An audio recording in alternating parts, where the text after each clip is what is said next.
correctly with the correct amount. D20 Radio, where gamers roll. www.d20radio.com.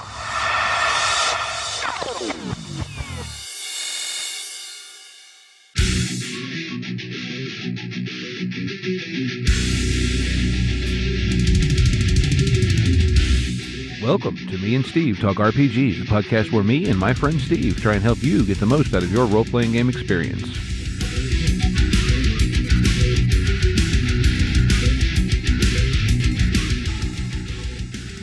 Hey, what's up, Gamer Nation? Welcome back to Me and Steve. I'm here tonight with Steve. Hey, what's happening? And, well, we're going to record a podcast, Steve. I know it's this thing we do every now and then, but... We do what? We record a what?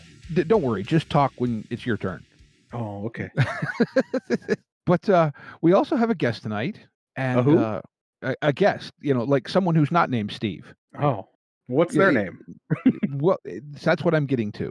So we decided Who's on first? I don't give a darn. No, wait, he's the shortstop. Never mind.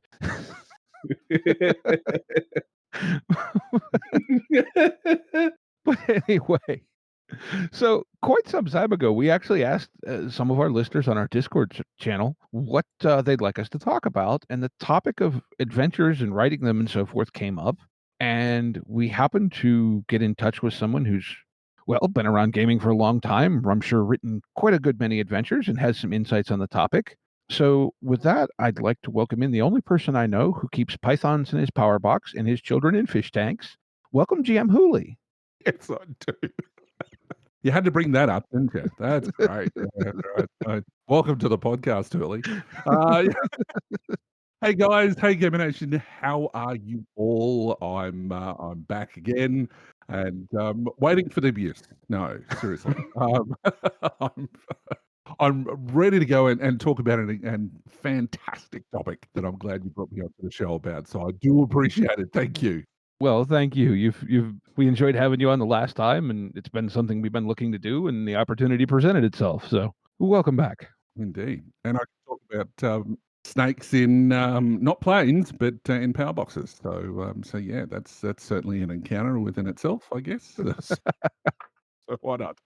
So. And of course, being as Hooley's here, we're just going to, do the classic thing we always do. And if we have someone from the D20 network on, we are going to plug their podcast or actually make them plug their own podcast. So take it away, Mr. Forge. Oh, God. You put me on the spot.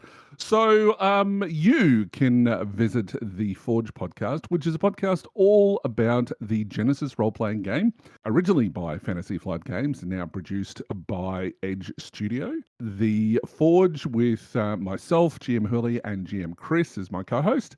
We talk about everything and anything Genesis. We answer people's questions. We talk to special guests from around the planet about their experiences and how to make your Genesis products that you've produced on the Foundry even better than they already are. So you can find us on every single type of, I'm sure there's probably a new one that we're not on, different podcatchers, especially on iTunes and others. But you can find us on the interwebs as well at forgegenesis.com.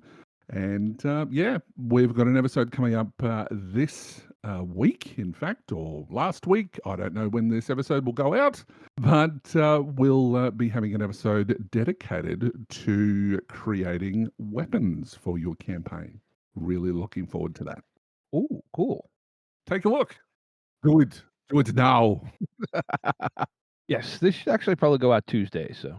Oh, cool. Awesome. Very good. All right. Geez, where do you start? Because, writing adventures is one of those things. I mean, I'll be the first to admit I am very much an improv GM where I get an idea and maybe have a couple of monsters in mind and then just wing it.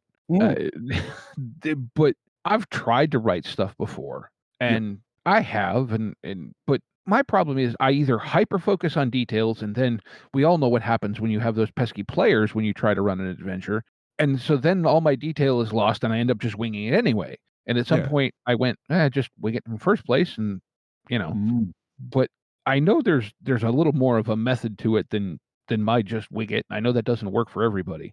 Yeah, look, there's really two types of ways to do adventures. The first one, in my opinion, is to wing it, as you say, and you really need just some dot points. It doesn't need to be a lot. All that it needs is you need to have events that occur to drag the story along, but they don't have to be at a certain location. And we'll talk more about that as we go.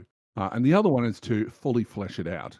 And that includes writing it and producing it for the Foundry or for DM's Guild or whatever it is that you're wanting to do. And look, if you're after resources, there's plenty of resources out there on the interwebs. There's courses that you can do. You've got the Writers Academy, which is run by Keith Capel. I'd recommend anyone who wants to get into the nuts and bolts of actually writing and then develop their skills further by creating adventures and learning the methodology behind that by actually jumping on board and signing up for that. So it's the Adventure Writing Academy. It's fantastic. Go and take a look at that if you haven't already. But yeah, so really there's two methodologies, and I'm with you, Steve, whichever one that is. For the both of you. That gag never gets old. That you can basically just have the notes to run the adventure on the fly, and it's mainly so that you can not lose track of where you're going with the story. That if you know that you only have your players once a month for 3 hours, 4 hours, or whatever it is, that you want to get a solid story in, you want to make sure that you've got the story that you're wanting to tell at least in some sort of note form. Otherwise, you're wanting to end your session on a cliffhanger so that you can encourage people to come back the following month and talk about it during the time that you're not playing, whether it be on social media or whatever, that you want to make sure that you're following a certain, we'll call it beat of each of your story points that are happening. Yeah, I think personally, I like to have a rough outline of what I want to happen, and then I let my players fill in the in between. And then oftentimes, what I'll do is my rough outline, I just end up taking notes of what the players are doing or what their ambitions are, and change the story fittingly. That's sort of where I fall as far as like I do wing a lot of stuff. I do. I'm bad about it. I just seat of my pants. Let's go. I think that's the best way to do it, though, because you're reacting to the scenario as it's going, and that's really good for the GM, because the GM then is also surprised, and it becomes a lot of fun for them about how to bounce off players. Yeah, and not to interrupt, but I think as far as that goes, it does help the players feel like it's a more natural story because it's happening and developing rather than it being scripted adventure. They feel like, I have a say in this world. I have not control, but I have a say in this world. I can change what's, happening, what's going to happen. I have some agency, which is something that as a player and as a GM, I think you really need to feel. You need to feel like you have some agency over the world that you're playing in. Absolutely. I totally agree with that. And I mean, this is the difference, I think, between running a game at, say, a convention, where it is very, how many players complain about, oh, this was a railroad adventure? That's the sort of thing, unfortunately, you don't have a lot of control over. Yeah, especially when you've got to entertain people that paid money to attend this particular session. You've got to give them a solid story within a certain time frame, and if there's a lot of pressure on the GM, so it has to be, all scenarios really have to be taken into consideration. But there's still plenty of GMs out there that run things on the fly. They've got like a beginning and a middle and an end, and as long as they get there within that 3-hour period, they're skilled enough that they can maneuver the players through, and they still feel like they have that player agency, as you say. Well, yeah, and I think, like like you just brought up, the idea, and I wonder too how many times some of these adventures that get put up, be it on the Foundry or for sale or whatever, don't have their origins in things that were designed to be run at conventions or whatever, and so they are a little railroady because you have to get from point A to point B in a very limited time slot, and so you can only include so much because you have to account for the chaos factor that is inherent in tabletop gaming, and thus you have to have a fairly defined set of tracks because you have to get from point A to point B in call it 4 hours. Mm. And like I know personally, pacing is something I really struggle with when I'm running a game. As far as getting from a defined point to another defined point in a given amount of time. Yeah. Well, I mean, if you look at your typical scenario that you would be running at a convention, you've got time as your limiter because you know that it has to be done within, 3-4 hours, depending on how long the sessions are. But when it comes to like a pre-written adventure, like you might get from, any publisher, whether it's from Wizards of the Coast, whether it's be from, Fantasy Flight, whoever, that you've got page count is your limiter. So there are certain things that you might have to summarize if they go off the rails. So it might be a sidebar or something like that, that if the players decide to go in this direction, you're on your own, basically. That they can only counter for certain scenarios of where the players go off the rails. So, yes, again, that's another thing which is a little bit railroady, but a lot of people buy adventures, I think, not necessarily to run the adventure. I think they use it to steal some of the ideas and the encounters from that particular scene for their own games anyway. But I mean, I might be alone in that suggestion, but No, I was gonna pipe up and say hi. I'm most people. No, that's the way I've always viewed them, and it honestly, like, especially when I got back into gaming again this last time with the rise of 5e and all the adventure paths and everything, it was like, "Wait, you people are just running the books. What? Huh?" Yeah, I think me and you have had private conversations about when I first started gaming, that was very uncommon. I don't remember a time where it was like, not necessarily that it wasn't socially accepted, but like it was sort of a frowned upon thing if you were running it straight from the book, going mm, verbatim. It was sort of a like, oh, you didn't really like, you just ran this from the book. You didn't put any effort into it. You know what I mean? And mm, that's not discouraging anybody who that's not discouraging anybody. If you like running games from the book and your players like it, hey, go more power to you. I'm not discouraging you to do that. I'm just saying that from my personal experience, that when I started gaming to where it is now, it was very like, oh, well, it's uncommon to see people play games like that. mm. And now it's sort of a more commonplace things where like I don't know if it's how these books are being made and that they're more indicative of actually being able to be played out of the book, or if it's just a change in mindset that I really don't That's know. really interesting that you should say that because I remember when I first started gaming back in the 80s, and it was very much a case of you don't go outside the box. And I think that it's going to depend on the group that you're with. But we always used to, because I never used to be the GM. I always used to be a player up until about final year of high school. And we always used to play adventures straight out of the book. But then, as sort of the 80s progressed, we fell into that method of, well, it's more about the story more than it is about, the written adventure.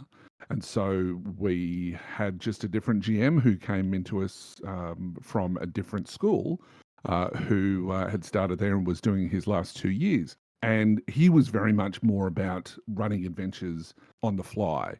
And I mean, obviously, he had a plan of what was going on, but he would really just take bits and pieces out of all sorts of books and all sorts of supplements from a multitude of games to create his campaign.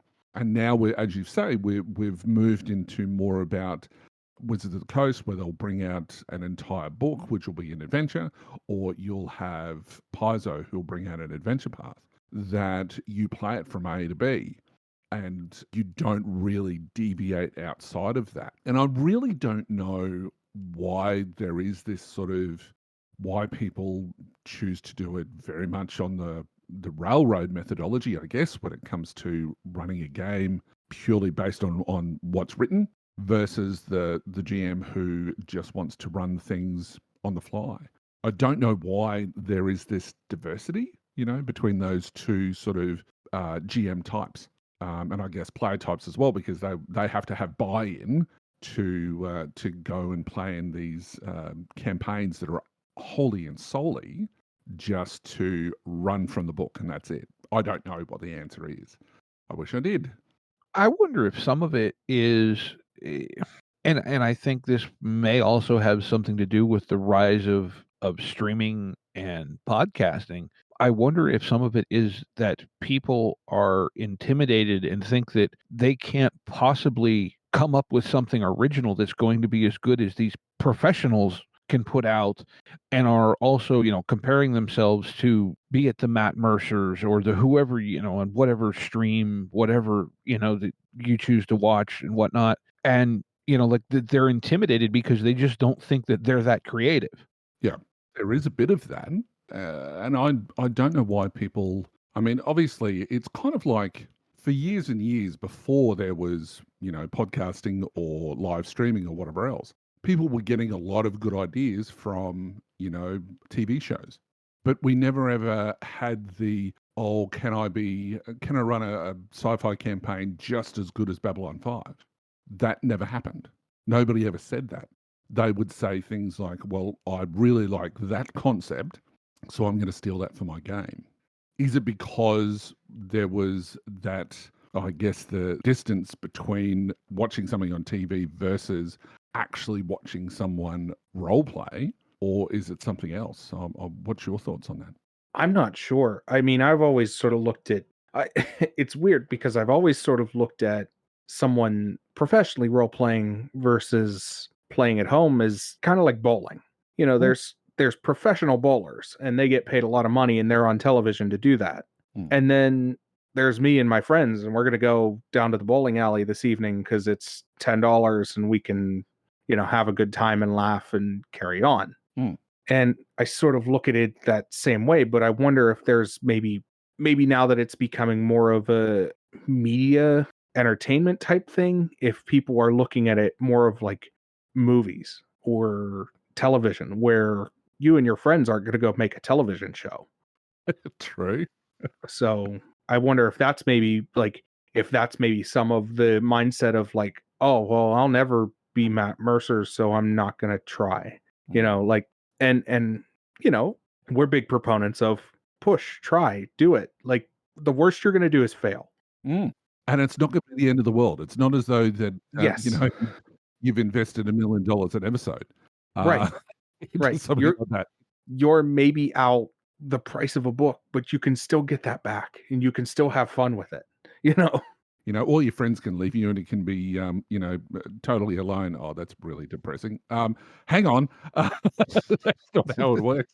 But no, you could end up in a situation where this book is just collecting dust. But how many times have we gone and, relived the glory days where we've, gone to the bookshelf and going, I remember this adventure. I remember it was really good when I read it and then I ran it and it was terrible. But I've got a better idea now and I've got a bit of maturity about me and whatever else. So I'm going to try and run it again. So, these sorts of books are things that you can keep on running. And, there's also adventures that with the right scenario, you can keep running the same scenario over and over again in the same campaign just by changing things up a little bit. The story beats are still going to be the same, but, and stats are just, you can reskin stats pretty easily enough. So this is a game, or this is a hobby that is just keeps on giving and can continue to give for as long as you're able to role play. Yeah, that's a lot of it, right? And I think too, like I know I'll beat my head against the wall sometimes about being original. And I think I don't know how to say it, but like I think maybe sometimes we put too much emphasis on that because I forget where I heard it, but there's a thing that's gone around with writers for years that there's only like 7 original stories. Yeah. Yeah. And I mean, it's basically if you take, and I don't remember what they all are off the top of my head, but if you look at most of your classic media, be it movies, books, whatever, it does fall into one of those tropes. Mm. And I think the thing is just, what, do your spin on it, do your thing. And the other thing that I think everyone needs to remember is that the way you see something doesn't mean everyone else is going to see it that way. You know, True. like I know I draw a whole lot of like something will happen and it reminds me of something. And I mention that to people and they just look at me like, huh, what are you smoking? hmm You know, I'm sure you and I have had that conversation a number of times, Steve, where you're going, how did you get from that A to that B? And then I've done the same thing to you. Mine's a little bit worse because I personally think my ADHD is just a touch worse than because I have ADOS, but attention deficit. Ooh, shiny. But I just think back to like how many times is Hollywood going to tell us the hero's journey? We've heard that, Mm. from the beginning of storytelling, we've heard the hero's journey. You know what I mean? And But it's an age-old story that works. yeah, And of course you keep on using it as something that works because you've entertained someone. exactly. And you've got your players hyped up on this particular adventure because you've gone in with the right hook. And so you've gone, right, well, I'll keep that in the back of my mind. And so in 3 adventures' time, you might go, right, well, I'm going to use that sort of hook again. You know, Chris and I talk about this all the time, or GM Chris, should I say. We talk about this where the best way to drag players in, especially male players, is to involve a child. Put a child at risk. And then all of a sudden they've got, right, they will do anything. It doesn't matter how evil they are. It doesn't matter anything else. They will do anything that they can to rescue this child. They have zero connection to a child. But as soon as you're putting a child at risk, it's like, right, we must save the child. You know, that is a classic trope that can be used time and time again. You've got to be very, very careful with your tropes. To make sure that you're not overusing it, because it'll end up being, right, we're rescuing a child of the week again. That's that's not kosher at all. But yeah, there are certainly tropes that work really, really well. Hence the reason why they're tropes, because you can use them to tell a story that is going to be engaging and that the players are going to want to grab onto, and it makes the GM's job easier then to drag them along by the nose without them thinking that they are being dragged along by the nose. That's my opinion when it comes to adventure design. Well, I was going to say my experience has been a lot of times that as much as people will say they don't like railroad adventures, what they really don't like is being pushed down the railroad. Yes. Most of the time, if you just put the tracks in front of them, they walk down them freely of their own free will and don't complain. But the instant you push them just a little bit in the direction they were already going. Yep. I find the only funny thing with railroading is if you put the tracks in front of them, they will walk down them freely. However, it's not up to you which direction they're going to walk down those tracks. I've had, not frequently, but very occasionally had, where my players will go, okay, progression is that way, so we need to go this way. And it's like, okay, we're going backwards. And to be honest, this is where, and I'll, because this is the purpose of this episode, I guess, to look behind the curtain. One of the things that I find to be very, very useful, and it's something that I learned from Robin Law's Good Guide to Game Mastering. It's a really small 15-page book or something like that. Robin's Laws of Good Game Mastering?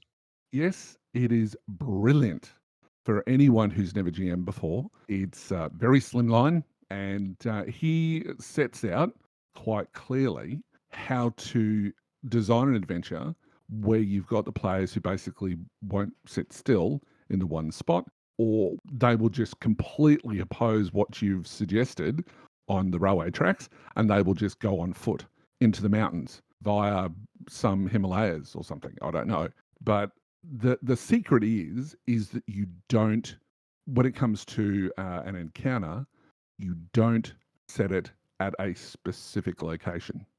When you design an encounter, you remove the location out of it completely, because then the encounter location becomes malleable. That it becomes easier to move around the sandpit that you might have. So if you've got a town, for example, that you would, let's say, for example, that the BBEG, the players have to defeat at the end of the story.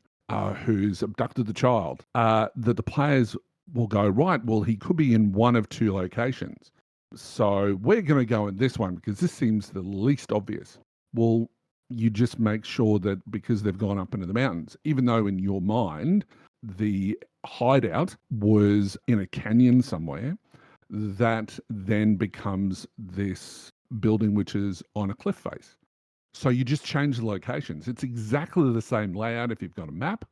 It's just that you change whereabouts this happens. The players may have seen a waterfall on their way in, and they've decided that even though you were only using it as some sort of narrative description of what they see, they reckon that, because it's been mentioned, it has to mean something. So we're going to go off to the waterfall, and you've completely forgotten about the waterfall. But suddenly it's become this massive focus that the PCs are going to, and they start planning that they're going to come from underneath and climb up the set of ropes or on the cliff face. And you're just going, what on earth are these players on? And so you go through that process of not attaching it to that location. So that location or encounter can be anywhere. It doesn't matter where the players are. And, to take it to the extreme, if there was some sort of, mutated orc or something like that that's in the desert, which is in one direction, which is where you wanted the adventure to be, but they've decided to bypass that because somebody misremembered something, and there's a bunch of goblins who live out in the desert, so they want to avoid that, and they'll take the mountain route instead. That what you do is you just turn that big orc using exactly the same stats, and you just narrate it differently to be this big abominable snowman type thing that's up in the mountains. And you can still have the same encounter. So the key rule here is to not attach it to a location, attach it to an event. And that's where your timeline of your adventure should go. Cool. It's like I've said before, I try to plan in bullet points, but I try to be ready to put them in a different gun, which Yes. sounds much like what you're saying. Exactly. That's a better analogy than the 5 minutes that I took. Thanks. Yes. No, 100% right. That is what I found to be the best way of doing it. You can then be a little bit more creative with the beats of your story. So then you can say, right, well, at this particular beat of the story, which might be a cliffhanger, for example, that you would then say, right, well, I want a fight scene. I don't know what sort of a fight scene I'm going to have, but it's going to have these mooks, and they're going to have a data pad or something like that that has this information. And I have no idea, so I'm just going to follow what the players do. And the players want to go and pick a fight with someone. So for whatever reason, I don't know. And they go and do that. And so the story beat that you're wanting to provide is that data pad. So it doesn't matter how you get the data pad to them. It's you just follow along with their lead and just have some stats ready. And I'm a big believer in having two lists of names and a list of numbers.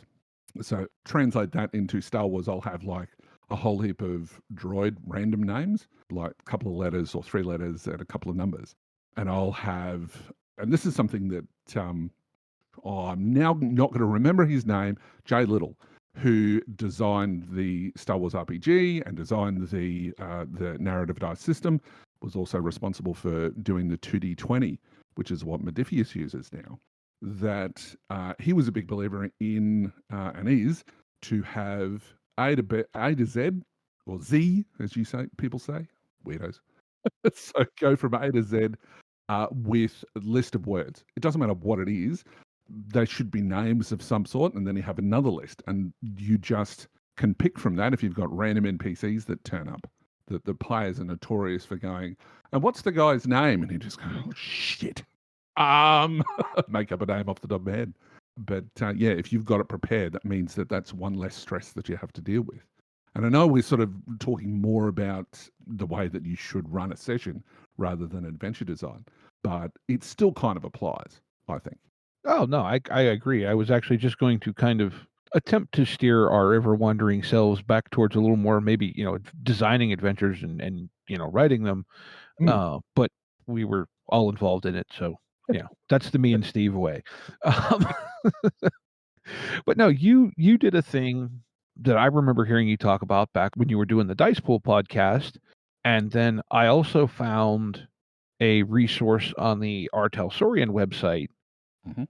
And as it turns out, it appears that they basically came from the same place, that you just did a condensed sheeted version of it. But what I'm talking about is on the R. Talsorian website, and I'll probably put a link to it in the show notes, Mhm. maybe even link it in our Discord or even put a copy of it up in the Discord, because it's a free download on the R. Talsorian Games website. Years ago, or I don't know exactly when, but judging by the looks of things, it's been there for quite a while. They have a thing that's called scripting the game. And it's really about a simplified, call it framework, to write an adventure around. And you did a thing you call a beat chart or a beat sheet, or I don't remember exactly what you called it, Mhm. but it basically, you just made a form to go along with this article, if you want to call it, like, as I understand it anyway. Would you care to fill us in a little bit on that? Yeah, absolutely. So it was something that I originally found in the dark ages of the 80s. There was a RPG which, if for our older listeners, you may have remembered the old Dungeon magazine, the old, paper RPG supplement, whatever you want to call it, that would have advertisements. And that used to be the only way that you would find out about what's coming new, that, with new RPGs and whatever else. That there was one which was called Dream Park, and it was basically kind of like Jurassic Park, but it had all of these different areas. It was actually more like Westworld, to be honest. For those who've watched that series, if you haven't, you're crazy. Go and see it. That they have this, and it's something that's used in television shows, which is a beat system. Having spoken to people like Sterling Hershey, there's people who don't like this system because it's too railroady. But at the same time, I just use it not to necessarily write your adventure, but certainly to keep you on track while you're running an adventure or a session. And it's called the Episode Beat Chart. You can find that in our resource section on the Forge website, which is forgegenesis.com. It's a free download. Just print it out. We've got a writable version so that you can actually just do it up on the computer if you want, rather than doing it manually. I find it better to do it manually because then you can scribble notes all over the place. And it really steps you through. There's only 5 types of beats that exist within an episode beat. And they would be the adventure hook, which you often see, especially in L5R, Legend of the Five Rings. You will find throughout a lot of the books, you will find that they'll have the hook, the development, or the cliffhangers. They've sort of brought those two together, and then they have the conclusion. And it's just a way that they can present for GMs to take an idea and run with it. So for the beat chart, you've got a hook, which is how you drag the players into the story. You've then got a cliffhanger, which is, your typical type thing, whether it be, an ambush or some sort of a duel or a dogfight or an encounter with a monster and stuff like that. You can actually use this to any sort of, whether it be Stargate or whatever. Go and find this page, print it out, and just look at it when you're watching an episode of an episodic type of TV show. Because you can see, okay, this is where this starts and this is where the next part bit. And normally they're separated by commercial breaks and things like that.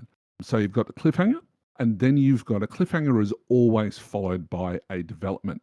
Now, the development is sort of the lower part of the story because the aim of the exercise when it comes to an episodic beats, is that you go up and down throughout the story in a sort of like a bit of a wave. And so you'll have your cliffhanger, which is your high point, and it's where your action is. And then you'll have a development where the players are doing a little bit of investigation. And it doesn't matter how long the story goes for, but cliffhanger is always followed by development, is always followed by a cliffhanger, and you go backwards and forwards until you reach the highlighted point of the story, which is your climax. So that's going to be your final revelation or your final big bad who reveals themselves, and there's some sort of a big action sequence. And then as a final point, you have the resolution. So that's going to be, a bit of a foreshadowing of what's going to be happening next, or that the villain escapes, or the villain surrenders, or there's information that suddenly reveals itself that is going to springboard them off into the next adventure. And it can almost mirror the adventure hook. which leads into the next episode, especially if you've got you're telling a campaign where you're doing it per session is like a single story, but you're wanting an overarching story for the entire campaign. Mandalorian does this a lot. If you want to go and watch an episode of The Mandalorian, they do exactly that. So, we just created this page so that you could just make your random notes. But the link that you mentioned before, Steve, is the best one, which actually goes into the nuts and bolts of how it is. And I didn't even know that existed outside of Story Park. But when you showed me that, that was perfect as far as means I don't have to write an explanation of it. Well, it's the same guy. Yeah, it's exactly the same guide. So it's great. And it will really help you. And you can just do it, as you said before, you can just do it in like point form. It doesn't need to be in, right, well, this paragraph and this paragraph. It's designed to be done in point form. You know, one line is an idea that you might have, and it can just be 2 lines or 3 lines of text to say this is what you want to have happen in this particular segment or beat of your adventure. Yeah, yeah. And like, well, I think, like, so to speak, I think the sheet that you made up, and if you don't mind, I'm either going to just directly link it or even just put a copy up on our Discord. But I think what you basically did is made like a worksheet to go along with the article effectively. Yeah, absolutely. Didn't know that article existed. So it's great. It's some sort of my precognition has shown me this. Anyway, moving on. Well, I mean, I think the Mike Pondsmith is credited as the main writer of that article, and he was the main writer behind Dream Park, and yeah, the man actually has done a lot of games, but that's going off down a completely different trail. But Steve, do you remember? Show actually, he'd be a very interesting man to talk to. Oh my God, I can listen to Mike Pondsmith talk for hours. That's a dream. Like that is a Mike Pondsmith. If you're listening to this, please just like, because oh man, I'd love to have him on the show. I'd just pick his brain for hours. Yep. But you were asking me a question. Yeah, in the back of Cyberpunk Red, do you remember? Was there like a beat sheet thing like this? Because I know I saw it somewhere connected to Cyberpunk or something, and maybe that's where it is. Because it wasn't in the book that I thought it was in for 2020. Let me take a look, because Oh, I my don't book's behind remember me. that. I have my book in front of me, as I always do. I keep Cyberpunk Red on hand in most cases because, You're like me with the Genesis, the rule book. There's a section on it back in like There's- 397. scripting the game and making a beat chart. So they show you how to make one, but I don't think they have an example of one. Okay, maybe I was just cross-remembering things, because we all know I do stuff like that constantly. But yeah, I mean, and that's the beauty of the thing is, like you said, you pulled this from Dream Park primarily, but like the article that I found, it's not keyed to any specific game system, game genre. It's literally just about role-playing games. It's you know what I mean? It's completely system agnostic. It's very useful. So it doesn't matter what you're playing in any sort of campaign. It's a great way to design adventures, and it's a nice shorthand to make things easier for you. As I said right back at the start, you want to make, if you're the sort of GM that basically runs things on the fly, and I know that Steve, you said before you were, or both of you said you were, and I know that I am as well, is that I've got a bit of an idea as to what I want to do, but I use that to make sure that I'm just checking off to go, yes, we're doing that. Because especially if you've come up with an idea and you suddenly decided, well, players being players, because it's supposed to be a social thing. It's not just all about, acting a role for that period of time and being super serious. The players will gaff off at each other and you'll bring in tangents and whatever else. So you don't want to lose track of the story. So if you've got it written down, you can make some notes as you go as well about, things that are happening within game. And it just keeps you, part of me wants to say it keeps you honest, but that's not what I really mean. It just makes sure that you remain focused and you're not losing track. You're not Chris Carter like from the X-Files, where you have no idea how to end something. You, you've got a definite start, a definite middle, and a definite end. I was say, if nothing else, it gives you a bookmark. Yeah, exactly. Yes. But yeah, that's sort of when it comes to adventure design, that's my Bible, for want of a better term. That is just what I use all the time. Because from my experience, as far as adventures go, when I've run, because I used to run a whole heap of Pathfinder when it was first released, and I ran a whole heap of the adventure paths, I found myself more stressed running an adventure path than I do running a normal session off the top of my head. And the reason is because the whole of the adventure path has been, it's been created for a start, then it's been edited, and then it's been through some sort of, whether it be a playtesting phase or just a story group type phase, where they determine what has to go and what links in with there. And Paizo is very notorious for that. And that's not in a bad way. It's actually in a really good way, because it's a solid story that there are callbacks to things that have happened in previous episodes that you go, that was fantastic. And the players remember that sort of stuff. And that's what makes it memorable. That I would always find that I'd be super stressed because I'd be wanting to make sure that everything is happening as per the book. And what that did is that the players found it definitely more railroady then, because it was like, well, it doesn't really matter what we do, it's all going to happen in this one sort of a way. And especially when you're talking about high level, but we could go on about high level D20 play in another episode, I'm sure. But yeah, just doing things on the fly, I feel a lot more comfortable. And I think it's also, I feel a lot more comfortable when it's in a setting that I'm more comfortable with. Like, I could run Star Wars off the top of my head from woe to go with a campaign, because I know the universe inside out. But if I was designing my own, that would be, I think, a little bit harder. Or if I was using somebody else's, I would find that a little bit harder. But yeah, that's just my thoughts on running those things. No, I agree with you. I mean, like, that, in all honesty, is one of the reasons, even before I, what do you want to say, kind of fell out of love with basic F20 stuff, is I stayed away from Forgotten Realms because I don't want to deal with the, almost 60 some years of accumulated lore now. It's like looking at it like a domino set. That if you push the wrong thing in the wrong direction, what effect will that have on any other products that they release that you want to buy later on down the track? That was what I found. I don't know about you. Is that what you mean, Steve?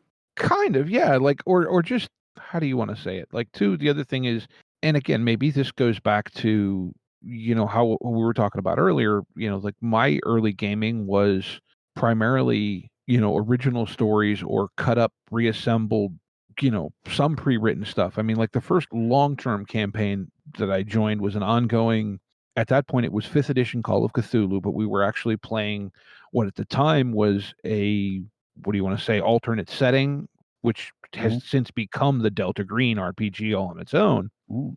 But I mean, we ran into predators, like, the Arnold Schwarzenegger movie Predators. Right. We used to fight Daleks. We would routinely, or not routinely, but every once in a while run into Scully and Mulder. So, like, and being as that was kind of like, a lot of my early exposure to gaming, I just, like, how, like, the first time you experience something in your head, that sort of becomes the standard. Mm-hmm. And I think, so that's what I thought was normal. I've got to share with you a story that I don't think I've ever shared before. I used to, when it came to my first Star Wars campaign, and this was under D6 and it ran for 7 years. I actually recorded everything that happened in a elongated timeline, to the point that, like, there would be episodes, well, sessions that had happened where only certain people would turn up. Well, then I had to make sure that there was another story that was attached to that of what the other players were doing. And I would talk to the players about it to find out what they were up to. And I would have, like, almost a sidebar with the timeline of what's happened. And I went so far as to go, okay, that it takes this long to get from point A to point B. And so I would put the system and I would put what multiplier that they were using. And I was so anal, it wasn't funny. But I had a really good timeline. I've still got it somewhere. I should put it up somewhere and just for a laugh. But when I go over it and reread it, I look at some of the adventures and go, I was so watching Babylon 5 here, and I was watching Stargate here. It's just like how you're influenced while you're running a long-term campaign by what you're watching, or what sort of media that, whether it be books or whatever else that you're doing at the time. That is how we can steal ideas and retrofit them to your own campaign. That always it just makes me laugh that you can see how people's campaigns, or for me anyway, and maybe I'm just weird, I don't know, but how it can just affect the stories that you're telling along the way. I don't think that's weird. I steal from popular culture all the time. Yeah, I mean, like I'm working on something right now that's drawing inspiration from half a dozen different things, and they might not be apparent to. And this is kind of the point I was going towards when I was talking about originality earlier. Is yeah, you can see it now, but I'm willing to bet that at the time your players didn't have an inkling that that's what you were doing. No. And the other thing is because you see it doesn't mean that everyone else is going to see it. Like I'm working on an idea for a mecha game, and I'm probably going to use Genesis and Mechasys because, well, we'll get into that in a little bit. But so I went looking for inspiration, right? And so I'm watching this one anime, and I'm like, oh, this is neat. Well, okay, I like this, but I don't want to just this other thing that basically does the same thing, but it's not that at all. you know and then I'm watching this different anime, and I'm like, that's how I explain how the thing that I need from idea that I got from the other anime is in the world. You know what I mean? So like I'm combining two different animes, and yet like if you look at what I end up with in the end, no one's probably going to go, oh yeah, that came from Evangelion, Neon Genesis, and The Last Hope. Yep, right. Because I took this little bit of an idea and ran with it, and that little bit of an idea and ran with it, and I know where it came from, and I see the association. But if I, get it all written down and throw it in front of you, you're going to go, wow, that's weird. I do that too, and then simultaneously, me and you have weird tastes in things, Steve. And so I'm working on a story, and I don't know what possessed me to go back and rewatch it. I remembered back in 2007, there was a mini series on sci-fi called Tin Man that was like a science fiction take on Alice, or not on Alice, on Wizard of Oz. And so I went Oh, back and was rewatching that. Yeah, it's actually got a pretty star-studded cast. It's got Alan Cummings, Zoe Deschanel, a couple other people. If you haven't seen Tin Man, Tin Man's really good. right. It's a mini series from 2007. It sounds amazing because I love anything that puts a different spin on an old story. It's all good fun. And it stays, weirdly enough, it's a new spin on an old story, but it stays really close to the books. And that's why I was like, I want to go back to this because it's weird, and the Oz books were always weird, and this might be tonally perfect. And I don't know what I'm using it for as of yet, but I was like, I want to watch this. So I watched it. Now I'm like, I want to incorporate this into a game somehow. Um, and I don't know what game. It's going to be the same game that we play Into the Badlands with. Because, anyways, but no, I try, like, I go a little bit weird when I'm really trying to draw inspiration, or I go super mainstream to the point at which people don't notice. Right. But drawing inspiration and telling a good story and telling a good adventure are one and the same. How many pieces of media do you consume regularly that is like, man, this really feels like that, or this was heavily influenced by that? You know what I mean? Yeah, absolutely. I think basically what we're saying is it's okay to steal as long as you're not Well, making profit from it. yeah. Well, it's not okay to steal. It's okay to give a homage. It's okay to pay homage or artistic license. Well, I mean, I've done that twice fairly recently, when we were still playing in person, both with the goofy little D&D one shot that I ran. When was that? Around Christmas time? Was that a year and a half ago now? Jeez, I don't know. Which was basically, and this was literally like, I got the idea. We played on Saturday evenings. I think the idea came to me on Friday night, and I just went, "Sure, why not? Let's do this." And so basically, I did a D&D version of Home Alone. Oh yeah, that was like I'm sorry, 2020 was a year and a half, but that was like 2 years ago, Steve. Okay. But, that was, and I didn't try to disguise it, and you all knew what was going on, but we seemed to have fun around the table. So, and I literally just, pulled it out of my butt as I was sitting there. But, I've also seen that movie God knows how many times, right? Yeah. And then the intro to the Cyberpunk 2020 campaign that I tried to run that got wrecked by 2020, ironically enough, was very much an homage to The Running Man. Mhm. Yeah, true.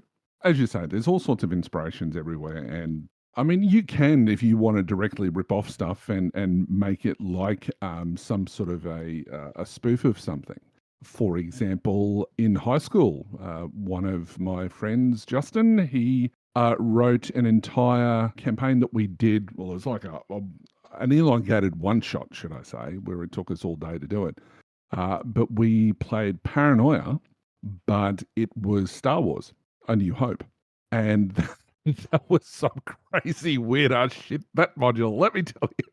That, you had R2-D2 who basically, like, we were all stuck in the trash compactor, and the R2 unit obviously had orders from the computer to kill us all. So rather than, can you turn off the trash compactor? Yeah, sure. Squish.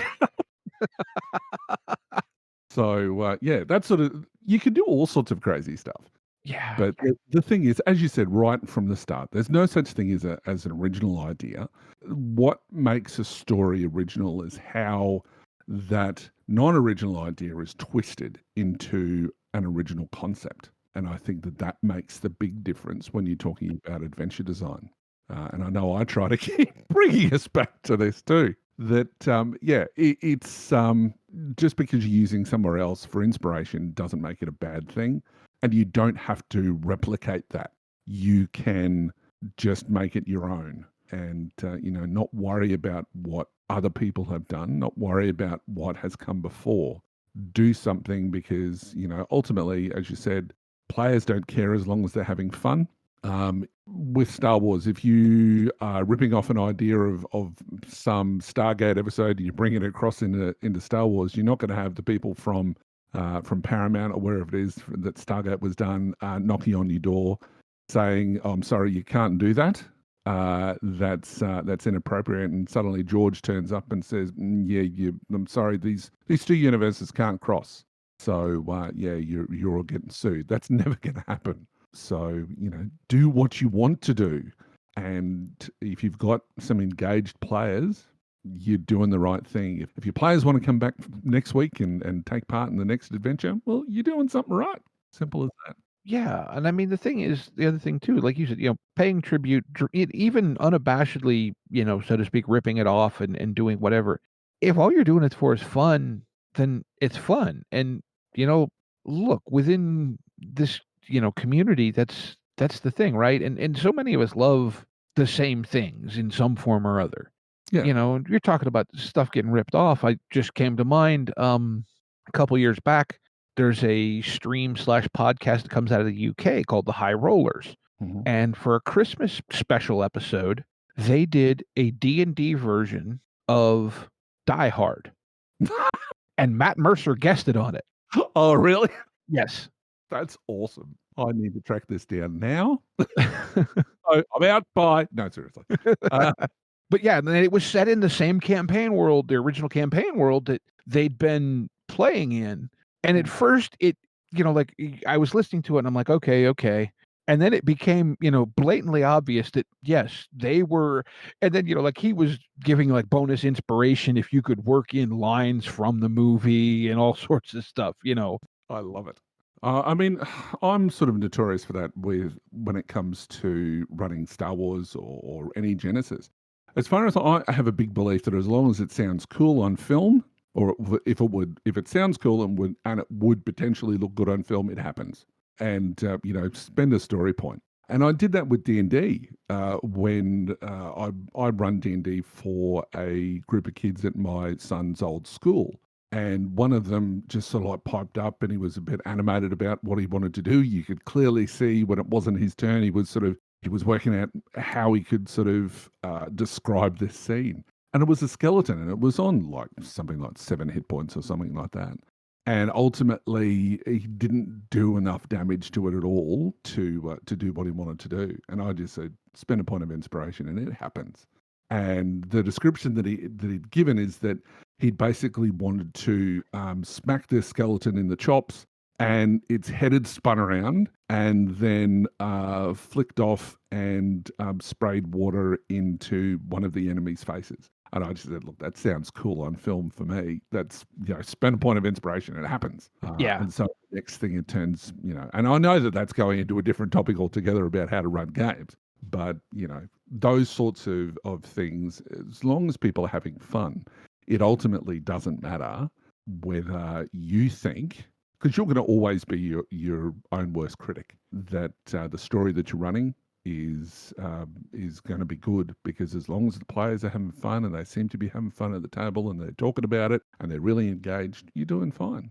And don't worry too much about whether the adventure is as good as Matt Mercer can run or something like that. Because honestly, GMs, I think, are the worst ones who say that they can't create adventures in the same way that Matt Mercer does, and other sort of prolific online RPG people with live streaming and stuff like that. I just don't think that there's any expectation on players.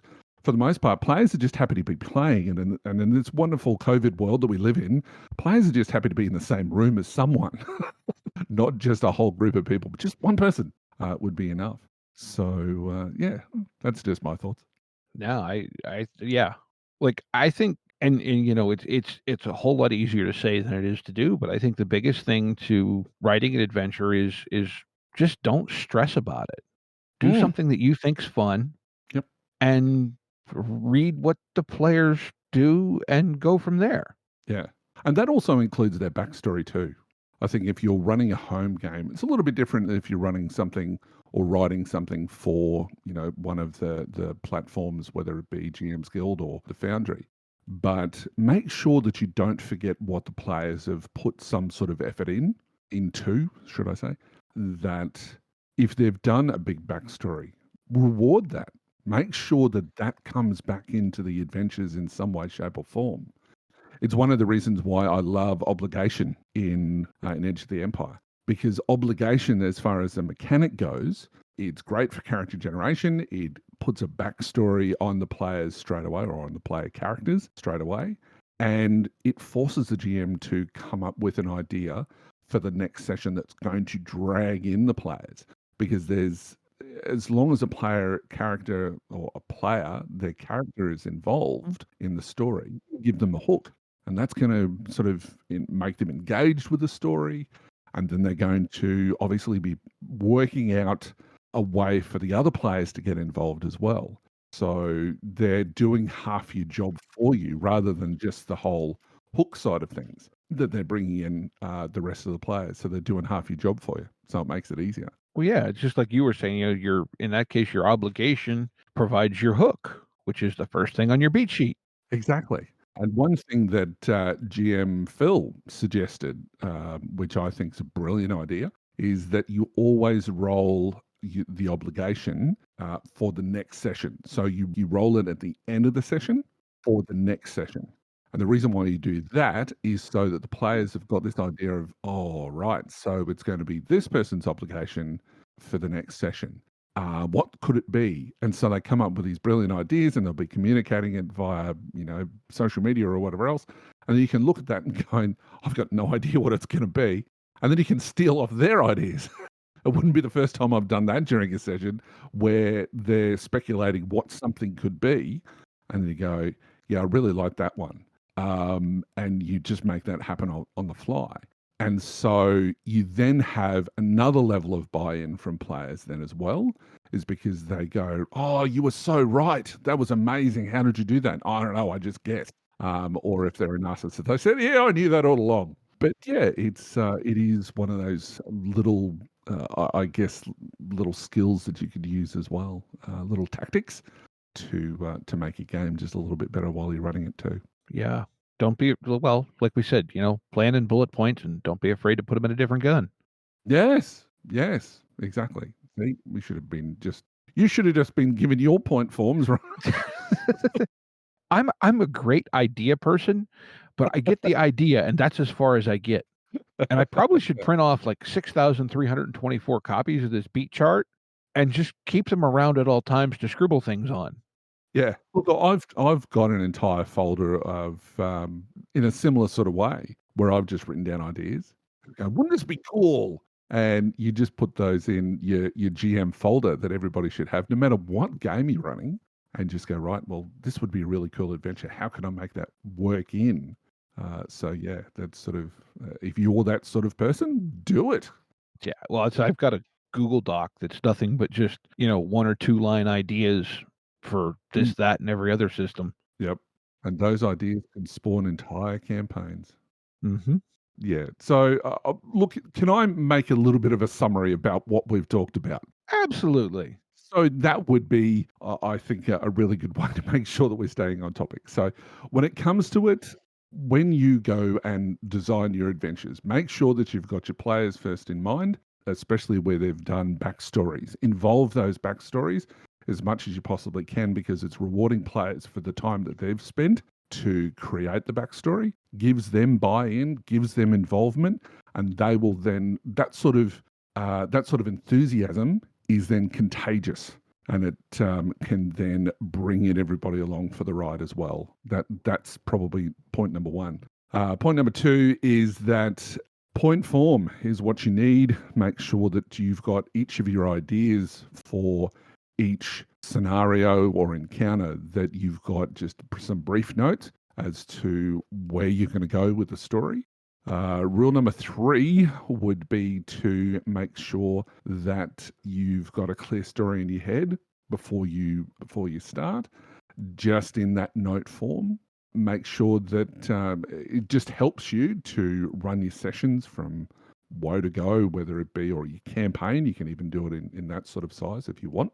You just keep on going from cliffhanger to development all the time. I think another rule that we should make sure that is that stealing is okay. No, seriously. Paying homage to a number of different resources that you've been exposed to is okay, unless, make sure that you're not ripping people off directly because you're likely to get sued.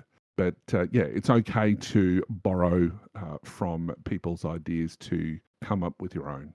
Any other summaries that you can think of, boys? No, I think you summarized it pretty well. Right. You've been on this show before. I don't know if you remember. We have a segment that we play at the end of the show called Game of the Week. Yes. I think we've reached that point. Woohoo! Game of the week! Game of the week! Game of the week! So, I have one that is absolutely insane. So does somebody want to go first? Because I'm sure both of your picks are way more serious than mine. I have one picked out. Don't ask me, I don't. Okay. Well, you get to, while I'm distracting you talking about mine, try and pick yours out. Excellent. Very good. You talk. All right. So my game of the week this week is a game called Monster Punk.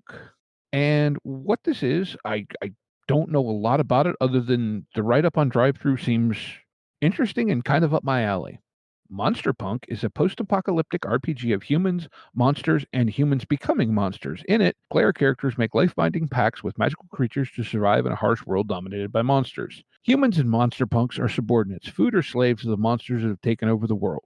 And so, yeah, it just gets into this, and it's a, post-apocalyptic dystopia, gray morality, it's a streamlined action system. Only information on the system is it says other unique systems, and looking through the preview, it says you need AD10. So I don't really know much about it mechanically, but it claims to be, well, like you said, streamlined gameplay that emphasizes a smooth flow of narrative and tactical gameplay.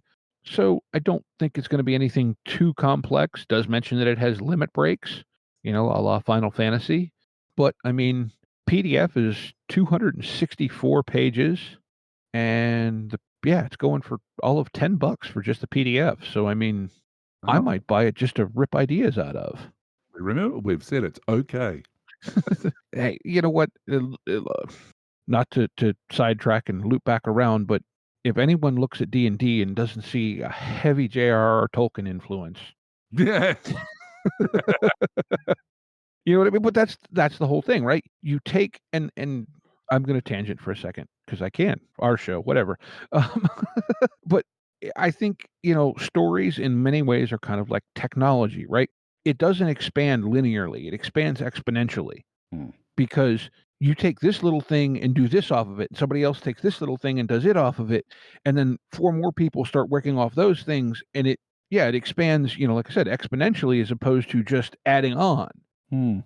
And I think that's where, like you said, it is stealing, but it's borrowing and it's customizing and making it your own. And that's the whole point of RPGs to me. Always has been, is that I can take whatever's in this game and do my own thing with it. To me, that's why I like to play RPGs. That's true. Because you get to do stuff that you see or read, but you get to do it with friends in a really interactive way. Yeah. Yeah. Like, when we were playing the Mutants and Masterminds one shot where I beat the guy with a robot. That was so good. Can I just say, that was a brilliant one shot that was done over 4 episodes, but it was great. I love listening to that. That was really, really good. Yeah, I just wish that scheduling would have worked because to pull back the curtain just a little, Hooli was actually originally going to be part of that, but we couldn't make scheduling work, unfortunately. Happens when you're on the 14 hours ahead, behind, whatever it is. So have you managed to find anything for Game of the Week, Hooli, or have I sufficiently distracted you? You just yes, you have distracted me, but that's okay. Look, I'm going to make a recommendation. I wouldn't say it's necessarily game of the week, but I managed to get in I can't remember what I said last time, so I'm just going to assume that never happened. Hey, if you recommend the same game twice, it's no big deal. Nobody's going to remember anyways. I think last time I did the Saga edition of Marvel, I think. I think that is what you did. Oh, was it? Oh, very good. So go and check that out. There are a couple of copies I found out because I get a notification because it must have been on a wish list somewhere. And Noble Knight Games occasionally sends me a thing to say, your wish has been granted, and tells me that it's for sale. So they do come up occasionally. Get a copy if you can. But that's not what I'm recommending. I'm actually recommending the James Bond role-playing game. It is an old classic, and I've only managed to play it a couple of times, but it's a great one-on-one RPG. Because, hey, look, you can play James Bond or play whoever, and it's a really, really cool system. It's very simple, yet there is the Q manual alone is worth the price of admission. It's got all the different gadgets and gear that we see in all of the movies, up until I think it was Moonraker. Oh no, I think there's A View to a Kill. I think it goes up to that one. I'm not sure. But and it actually came out with all different modules for each of the movies that you can play through, and it takes a little bit of a different spin on those films, but well worth it. It's a percentile-based system, and it is unfortunately a bit of a binary system as far as pass-fail. But again, as long as you've got a GM who's willing to say if you succeed a little bit more, that something else happens. And that sort of is inbuilt into the system a little bit, but it's no Genesis. But hey, I'm biased. But when it comes to, it's a really good one-on-one system that you can have a lot of fun with, and I would highly recommend it. I don't think it's available as a PDF on Drive-Thru RPG, but I know that it occasionally pops up, especially Q Manual. It pops up in bookstores and secondhand bookstores all the time because it's well and truly out of print. But it turns up, I know, on Facebook Marketplace all the time as well. So that I would recommend that. I know I haven't really said much about the system, but other than being percentile, but it's got an elongated list. It's got a really good skill mechanic that's within it, and it's. I don't know whether this is very PC, but it's you can basically woo an opponent. It's got a great little mechanic for sort of charisma-based systems that you can, like a social skill system where it goes so far as in classic James Bond, where you can woo the woman to get information or engage with them in some way, shape, or form. So it's really cool in that regard. So you can really get that James Bond feel. Well, that's what I was just going to say. I mean, that trope was so used in those films. Oh yes, yes indeed. You can charm the pants off a lovely lady, but it's a really unique system that I fell in love with. I think is it Talasaurian Games as well? I can't remember. I don't believe so. I'm not familiar with it, but Oh, right. Well, I'm just going I will go investigating. Let's put it that way. as I lean across the table, and it's actually done by Victory Games. Aha. I have no idea who Victory Games are, but I remember going into the stores ages ago, like when I was a kid, and go and picking up Star Wars or whatever else, and I'd see this James Bond game and going, I'm not allowed to watch those movies, so I didn't get it. But yes, overprotective parents, I call it. I'm still in therapy, and so Aren't we all? but it's really good. So go and check that. Yeah, it definitely sounds. Sometimes with enough internet sleuthing, some of these old out of print things can be found. Everything old is new again. So, are you ready for the shenanigans? No. Sure, shenanigan away. All right. Do you two remember there was a hip hop artist from the early 2000s by the name of Shaggy? Yes. Yes. I found a game that's called It Wasn't Us Meddling Kids. It's a pay what you want on Drive-Thru RPG. It is a 2-page game where the basic premise is after his hit album, Shaggy took some time off to join a bunch of TV famous paranormal investigators and their dog as they traveled across America in their van that they've nicknamed the Curiosity Camper.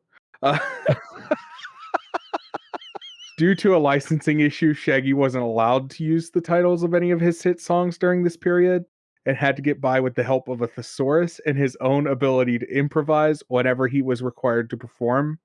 And it is a 2-page RPG where all you need to play is 6d6 and a copy of the Grammy Award winning Shaggy's hit album, 2000s album Hot Shot. And it is a very simple game. You pick a character, you roll a d6, you do the thing, you roll a d6, you do a thing, you roll the d6, and it is shenanigans. And I was sold at the pitch. You had me at the name. And so, yeah, that's what I have. That is gold. I love it. Yeah, again, pay what you want because I imagine they can't monetize this because I would imagine Shaggy might come after them. They'll just say it wasn't me. Yeah. Oh my. That's wonderful. That's great. It really is. That's brilliant. Yes, I must obtain a copy of this immediately after this recording. That sounds that's brilliant. I obtained my copy during the recording. The thing that I find fascinating is that it's not just the D6 that you need. It's the copy of the Grammy Award-winning album. How do you use that? I didn't get into the rules. I didn't read the second page. I don't know.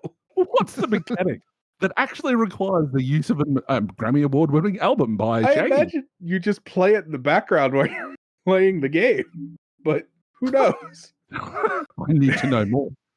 Oh man. All right, so that's game of the week. What else we got? Oh, I just want to point out that I want to play everybody's favorite game. Guess who owns James Bond? The mouse. Oh. Yeah, Metro Really? Goldwyn. Yeah, MGM. Wow. I Yep, did not know Metro that. Goldwyn and Mare. So that will 100% come out as a D&D add-on. Well, you'd think so, but they just licensed Transformers and My Little Pony to Renegade. Yeah, but I wonder how much of that was like mostly completed. I don't know. Because it's not to get into industry talk, but it's a little late for My Little Pony and Transformers, because Transformers doesn't have, like, they have the Netflix series, but it's about to wrap up. Like, its last part is coming out next year. My Little Pony, especially Friendship and Magic, has ended, like, it's been done for 3 or 4 years now. So unless they're planning a revival, those aren't hot properties. Do you know, this is one interesting thing about role-playing games, that you hope that, for example, you would have thought that 2 years ago that Fantasy Flight Games or Edge or wherever it was at that particular point would have been all over The Mandalorian. But because of licensing and because of how these companies keep all of this stuff, under wraps, they can't get at the information until after it's, out being consumed by the public. And then once it's being consumed by the public, then you've got the issue that you have to write it. And I can tell you from being involved in, Twilight Imperium and other products by FFG, that it takes around about, or Edge, should I say, that it takes around about 12 months from the point where they've decided they're going to do it all the way through to when it gets delivered. Sometimes it's longer than that. And so by the time that it actually hits shelves, that the idea is basically old. So there are some exceptions to that rule. There was some stuff with Rogue One, and there was certainly some stuff with The Force Awakens, because the box set for that came out at around about the same sort of time. But I think there are exceptions to the rule. And I wasn't involved with those projects, by the way, so I'm not telling anything out of school. But it's certainly a problem for the RPG industry to keep current because of how long these lead times take. Also, if you've got a licensing issue, you've then got to go through their licensing department and they've got to okay everything before it comes out. Like the Stargate RPG, it was being developed ages ago. I'm friends with somebody on Facebook who was one of the writers for it. And it takes a long time to get these properties to market. And you hope that, it's still going strong. Like The Mandalorian is still going strong. As soon as season 3 comes out, everybody will be all hyped up. But, if it was a one season thing, you would be hoping that the RPG, the company who's doing the RPG, would be able to bring it to market. But, it could be 2 years down the track. And by that time, they've kind of missed the boat. So, well, I'm not surprised that, you've got companies that are coming out with, Transformers and My Little Pony. I thought there already was a My Little Pony RPG, isn't it? Adventures in Yeah. Equestria or something like that. Tales of Equestria, which I think may be My Little Pony with the Hasbro filed off. Yes, right. Mm, I thought it was. I'm looking because I know it's on. Because I know they played it at Gamination Con 2 years ago. All the kids were basically playing it and they were loving it. And like the character sheet is so simple, but it's a really sort of, I didn't get to look at it, so I'm talking out of school. But it was very well received by the kids. I'm pretty sure if I introduced that to my 4 boys, they would probably assassinate me. But because that's not a show for them. But if they only knew, it's really good storylines. I don't care what anybody says. And I'm not a brony by any stretch, but that they are very good storylines. I'm looking up a few things. Bear with me. It looks like it almost looks like it was an officially licensed product because it's selling on Amazon. It does say My Little Pony on it. It's an Origins winner. it looks like it was an officially licensed product, so it's sort of weird because Riverhorse was the ones that put it out, and it's sort of weird that we're now getting a new, unless maybe that's some inside baseball. Well, it could be licensing issues though, with licenses transferring or whatnot, like for like the One Ring, because Cubicle 7 did that for quite a while, and then somehow or other Free League acquired it, and along with the main developer went over to them for the second edition. Oh, okay. I You did know, not- and look at like how the 40K RPGs have been passed around, Yeah, true. or well, all the Warhammer RPGs really. And let's not talk about Marvel. How Well, many yeah, iterations it's been through. that Star Wars even really. Yeah, true. Very true. And it's even been through multiple iterations within the one company. Yeah. So, yeah, it's very weird.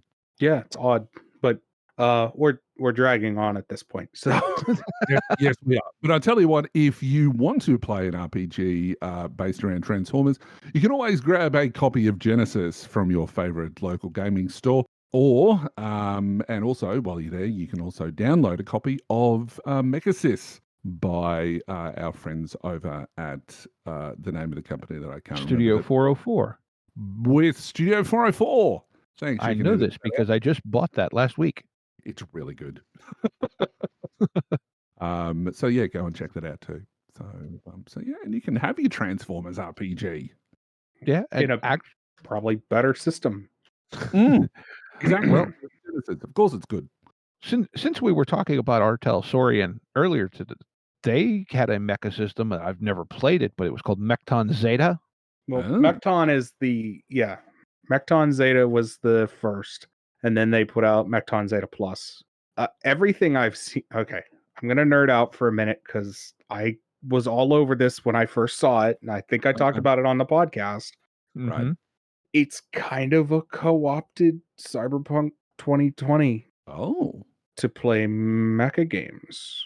So do with that as you will. If you happen to like that system, it fits in really well because it is basically the same system and it's a really fun game. Like I can't say it's really fun, but it seems really fun. I know 2020 is really fun and I could make assumptions. Yeah. Well, I happen to know that someone did and I know it's floating around on the internet. Someone did a Transformers source book for that. Yeah, I'd seen that somewhere too. But Mechton has a lot of stuff. Yeah. There's a lot of, you want to talk about somewhere you could go to steal inspiration. If you're building a mecha game, look into the Mechton stuff because they've stolen a lot of the inspiration for you, to put it politely. But I think this is where I think to me Genesis shines, right? Mhm. Is because It's mecha the perfect games- RPG system. Yes, exactly. Yeah, those words exactly. I'm legally obligated to say that. I haven't looked at Mechton Zeta or Mechton Zeta Plus or whatever, but given Mike Pondsmith's design ethos and the area it came from, it is probably very heavily statted and simulation-y, which Mhm. is fine if that's what you want. But one of my early experiences with mechish type stuff comes from Palladium, where everything is statted in ridiculous detail, and there's a rule for everything, and there's a rule for the rule, and no one can find any of it. And Genesis lets you just go, no, we're doing it this way. We don't have to look all this other crap up. You know what I mean? Like, because it's narratively focused, if you don't want to deal with all the bookkeeping, you don't have to. And I haven't gotten to read Mechasys yet, and I'm sure there's elements of it where you do have to keep track of a few more things. But to me, that's where I can focus on the story I want to tell instead of having to keep track of how many hit points the left forearm of my mech has. Look, there are some people out there who love that realistic view or simulist view, but look, it goes down to, I think, what sort of a player you are. Are you more interested in that simulationist sort of view, or are you more about the narrative? And look, that's probably another show topic altogether, talking about your player types. Yeah.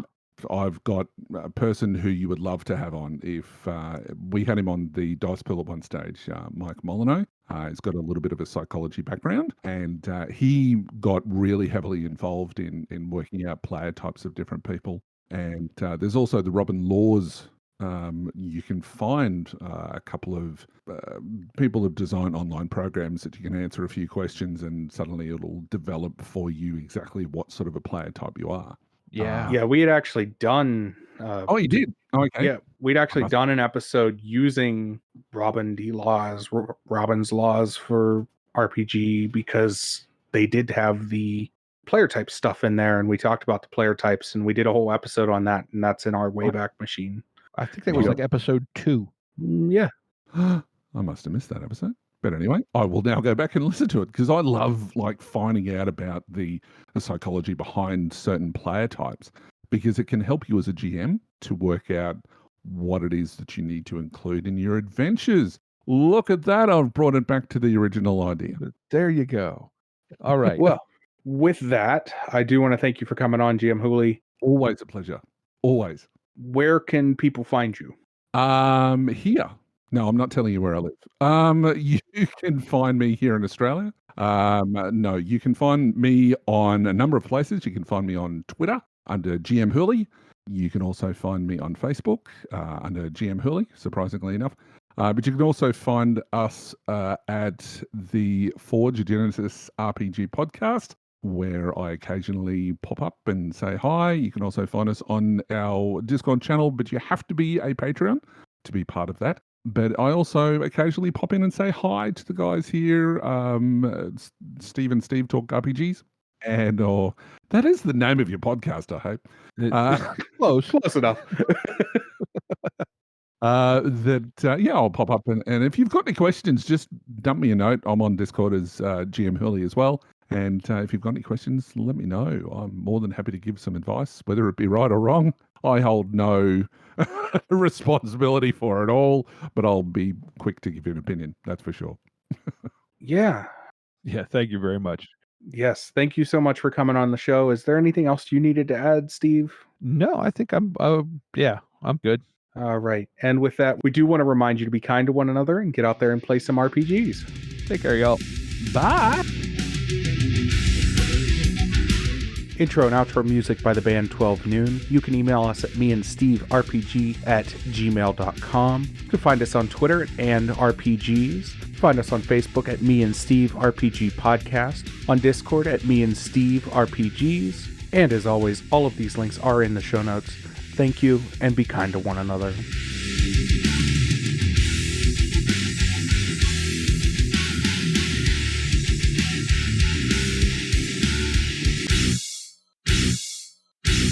How much for the cigar? Cigar, $20, dog. You gotta go down the street to the store and buy that.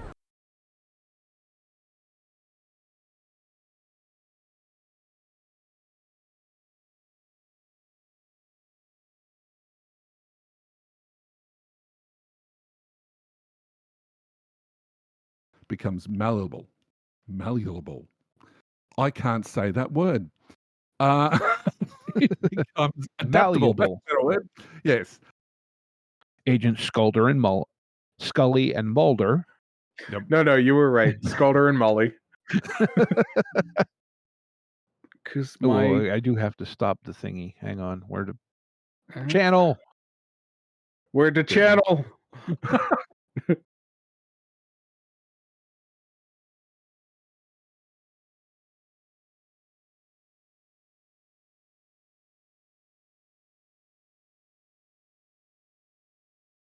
Sometimes with enough internet sleuthing, some of these old out of print things can be found. Everything old is new again. It's pretty much where I see things. Seduction. That was the word I was trying to think of. There we go. We'll get there eventually. Oh my. So are you ready for the shenanigans?